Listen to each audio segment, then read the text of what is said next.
Marc-Vivien Foé. On June 26, 2003, at the Stade de Gerland in Lyon, France, Cameroon's national team faced Colombia in the Confederations Cup semi-final. The 28-year-old defensive midfielder, Marc-Vivien Foé, had been a key player for his nation, representing them with pride throughout the tournament. Playing at Manchester City on loan, Foé had become beloved by fans for his work rate and dedication. He was playing in his adopted hometown of Lyon, where he'd spent time with Olympique Lyonnais. The afternoon heat pressed down on the stadium as both teams battled for a place in the final. Cameroon were ahead, defending their lead. In the 72nd minute, Foé jogged calmly through the center circle, no other players near him. The match was nearly won. Then, without any contact, he suddenly collapsed face down on the grass. His teammates rushed over in confusion, frantically gesturing for help. Medics sprinted onto the field and began attempts to resuscitate him immediately. They worked on him for 45 minutes, first on the pitch, then as he was stretchered off. Though his heart was restarted briefly, he was pronounced dead shortly after arriving at the stadium's medical center at around midnight. Cameroon captain Rigobert Song had to deliver the devastating news to his teammates, who were still celebrating their victory. 2 autopsies revealed Foé had died from hypertrophic cardiomyopathy, an undetected hereditary heart condition. Manchester City retired his number 23 shirt, and RC Lens followed by retiring number 17. Foé left behind a wife and 3 young children, including a daughter just 2 months old. Andrés Escobar. Colombia arrived at the 1994 World Cup in the United States as favorites.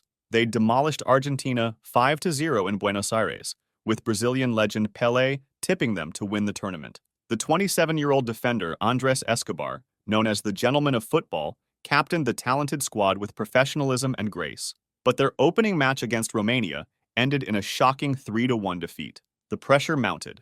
Against the host nation on June 22nd in California, Colombia needed a win. In the 34th minute, American midfielder John Harkes sent a cross toward goal. Escobar, running back to defend, stretched out his leg to intercept. The ball deflected off him past his own goalkeeper. An own goal. The United States added another, winning 2-1. Colombia were eliminated before their final match. Death threats had already been circulating before the game. Escobar published a newspaper column after returning home, writing, "Life doesn't end here. We have to go on." On July 1st, despite warnings from friends to keep a low profile, Escobar insisted on showing his face to his people. He went out with friends to the El Indio nightclub in Medellin. At 3 a.m. on July 2nd, in the parking lot, 3 men confronted him by his car. An argument erupted. Humberto Muñoz Castro, a bodyguard for drug traffickers, pulled out a .38 caliber pistol. He fired 6 times, reportedly shouting, "Goal!" after each shot.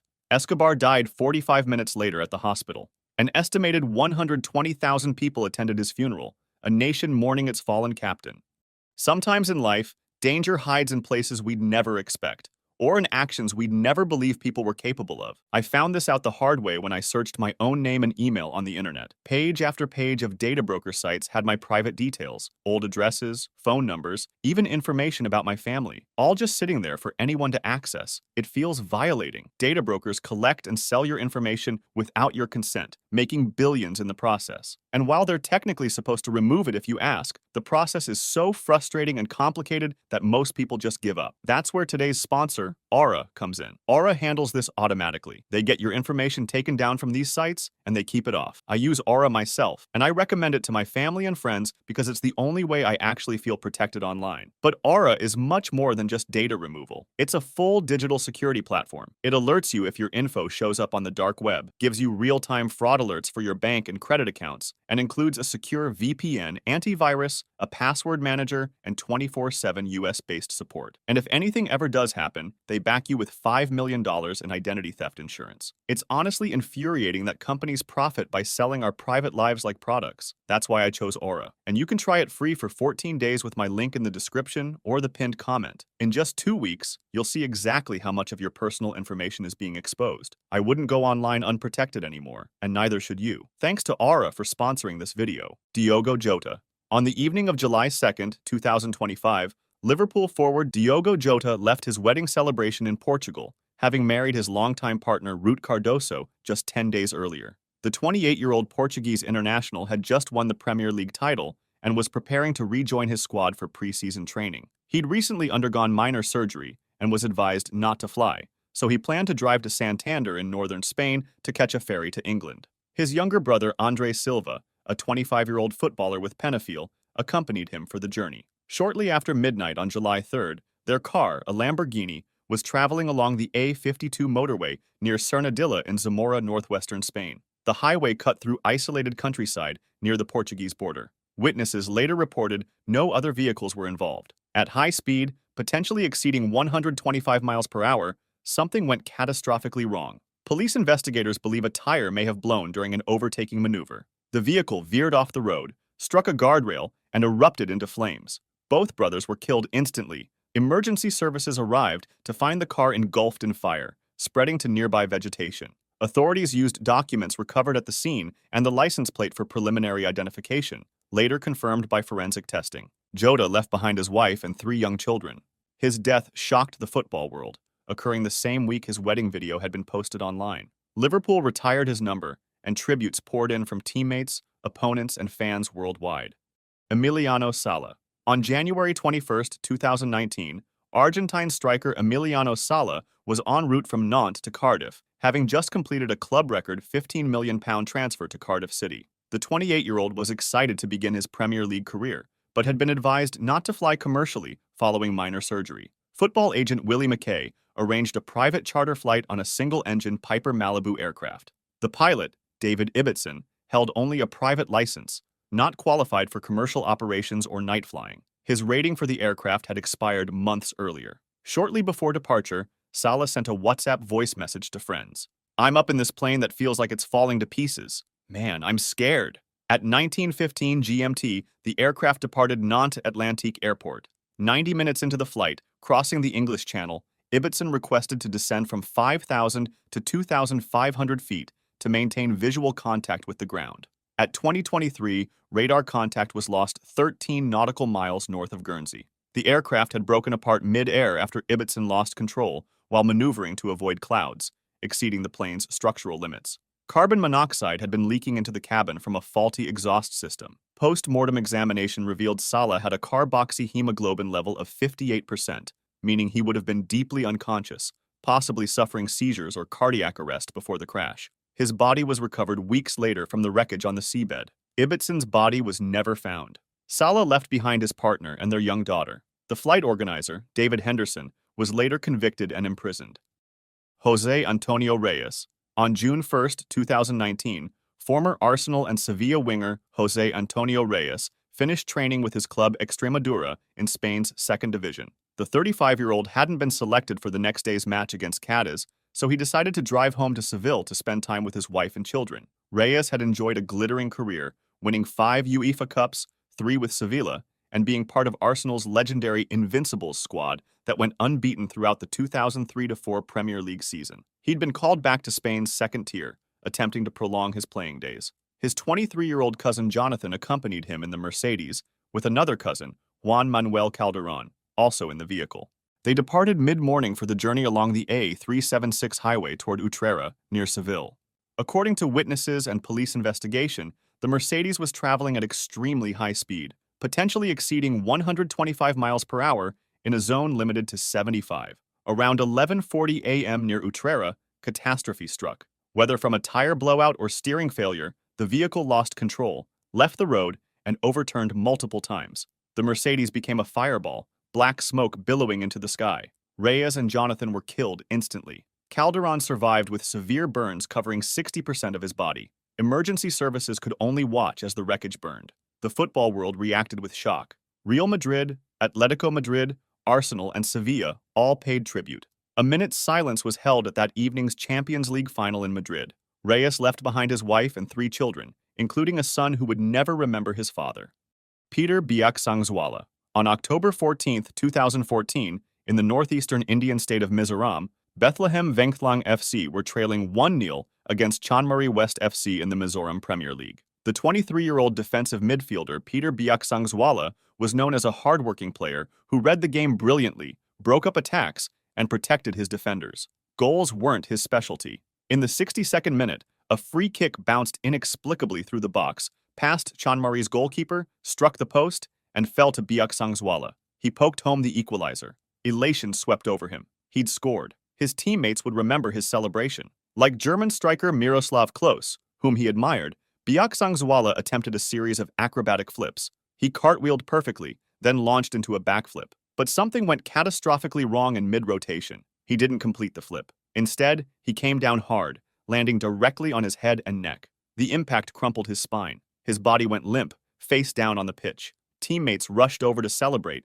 but immediately realized something terrible had happened. He wasn't moving. They frantically signaled for medical assistance. A stretcher arrived, and he was rushed to Aizal Civil Hospital. CT scans revealed severe spinal cord damage. Despite emergency surgery, his condition deteriorated over 5 days in intensive care. On October 19th at 7 a.m., Biaksangzuala was pronounced dead. Before his death, he donated his eyes to help someone see. His club retired his number 21 shirt. The football community across Mizoram mourned the loss of a player who dreamed of playing in India's National League. His funeral was attended by officials, teammates, and devastated fans.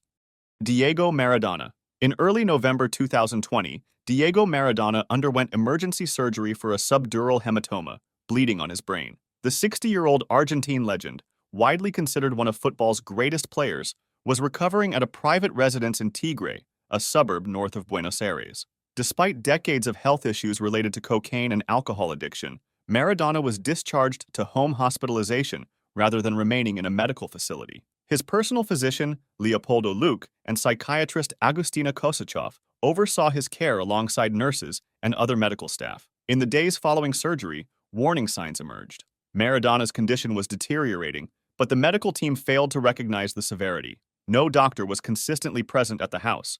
No automated external defibrillators were available. Basic medical protocols were ignored. On November 25th, Maradona woke feeling unwell. Throughout the morning, his condition worsened. Fluid was accumulating in his lungs. His breathing became labored. His heart began failing. For at least 12 hours, Maradona suffered in agony, his body shutting down. Nurses checked on him periodically, but failed to grasp the emergency. Around midday, a nurse found him unresponsive in bed. Attempts at CPR began, but it was far too late. At 12:17 p.m., paramedics were finally called. They arrived to find him in cardiac arrest. Despite resuscitation efforts, Diego Maradona was pronounced dead. Autopsy revealed his heart was completely covered in fat and blood clots, evidence of prolonged suffering. He died from acute pulmonary edema, secondary to congestive heart failure. Argentina declared 3 days of national mourning. 8 medical professionals were later charged with negligent homicide. Stefan Petrovski. On April 5, 2016, at Hang Jebat Stadium in Melaka, Malaysia, 18-year-old Australian goalkeeper Stefan Petrovski was training with Melaka United. The promising young keeper had signed a 3-year professional contract just months earlier, having received Malaysian citizenship through his Sabah-born mother. He'd left Sydney Olympic behind for this opportunity, dreaming of establishing himself in Southeast Asian football. Training proceeded normally through the afternoon. Around 5 p.m. local time, the sky grew darker, but there was no rain, no obvious warning. Petrovski stood near the goalposts alongside teammate Moud Afik Azuan. Without warning, a bolt of lightning struck the field near them. The electrical current traveled through the ground. Both players were hit.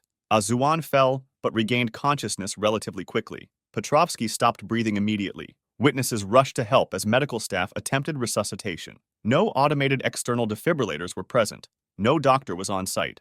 The club's physiotherapist later falsely claimed to have also been struck by lightning and to have administered CPR, but hospital doctors confirmed to Petrovski's parents that no CPR had been given before arrival. Petrovski was rushed to Putra Specialist Hospital, where he fell into a coma. He'd suffered catastrophic brain damage from oxygen deprivation during cardiac arrest. His parents, Marco and Loretta, flew immediately to Malaysia. For nearly a month, Stefan lay unconscious while his family prayed for a miracle. On May 1, 2016, he was pronounced dead from hypoxic ischemic encephalopathy. His father later sued Melaka United and the Football Association of Malaysia for negligence, winning nearly 700,000 ringgit in damages. The tragedy led to Stefan's law, pushing for lightning protocols in football.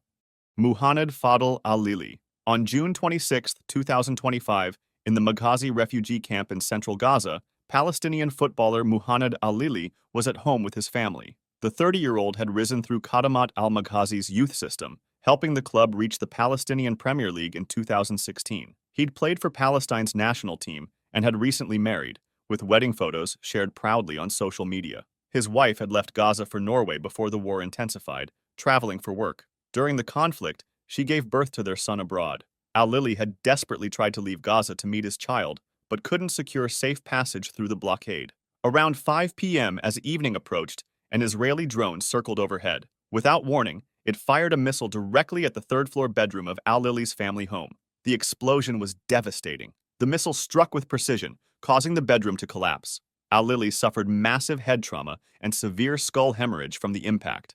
Family members pulled him from the rubble and rushed him to Al-Aqsa Martyrs Hospital. Doctors worked desperately to save him, but his injuries were catastrophic. For days, he fought for his life in critical condition, his brain damaged beyond repair. On July 3, 2025, Muhannad al-Lili died from his injuries. His death was barely reported by international media, a stark contrast to the coverage given to other footballers who died around the same time. He became the 265th Palestinian footballer killed since October 2023, according to the Palestinian Football Association. His funeral was held quietly amid ongoing bombardment. He never met his son.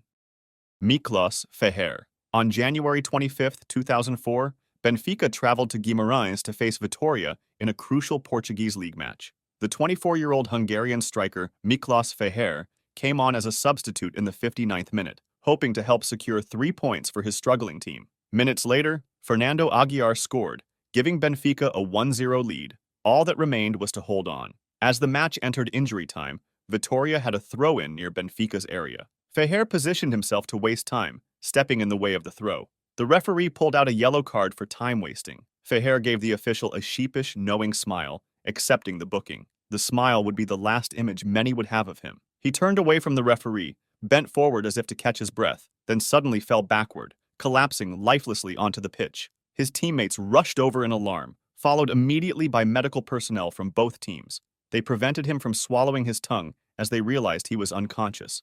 CPR was performed frantically on the field. Benfica players knelt to pray while others cried. Coach José Antonio Camacho watched in horror. An ambulance finally arrived, and Fehér was rushed to the hospital. Medical teams worked for hours to save him, but shortly before midnight, he was pronounced dead. The cause? Cardiac arrhythmia brought on by hypertrophic cardiomyopathy, an undiagnosed hereditary heart disease that had gone undetected in pre-season medical examinations. Benfica president, coach, and entire squad traveled to Hungary for the funeral. The club retired his number 29 shirt and dedicated their cup victory to his memory. Fehér was just 24 years old.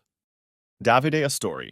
On March 3, 2018, Fiorentina traveled to Udine for a Serie A match against Udinese. The squad checked into their hotel the night before, as was routine. Captain Davide Astori, the 31-year-old central defender, retired to his room after dinner with teammates. He'd been in excellent form that season, leading Fiorentina with professionalism and dedication. He had a partner, Francesca Fioretti, and a 2-year-old daughter waiting for him in Florence. The morning of March 4th arrived. Breakfast was scheduled for 9:30 a.m. Astori was usually the first to arrive, punctual and reliable, but his place remained empty. Minutes passed. Teammates grew concerned. Staff went to check his room. They knocked. No answer. They opened the door and found Astori lying peacefully in bed, as if sleeping. He wasn't breathing. Paramedics were called immediately, but it was too late. Davide Astori had died in his sleep. The match was cancelled. Within hours, all Serie A and Serie B fixtures were postponed as the football world reacted with shock. Carlos Sanchez, on loan from Fiorentina to Espanyol,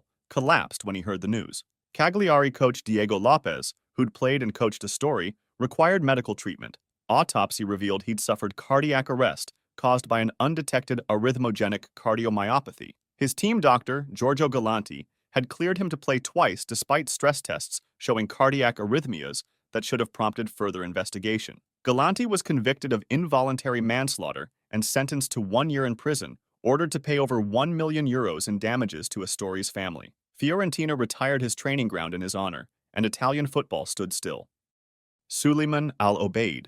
On August 7, 2025, in southern Gaza near Rafah, hundreds of displaced Palestinians gathered at a distribution point, desperate for humanitarian aid. Among them was 41-year-old Suleiman al-Obeid, once known across Palestine as the Palestinian Pelé.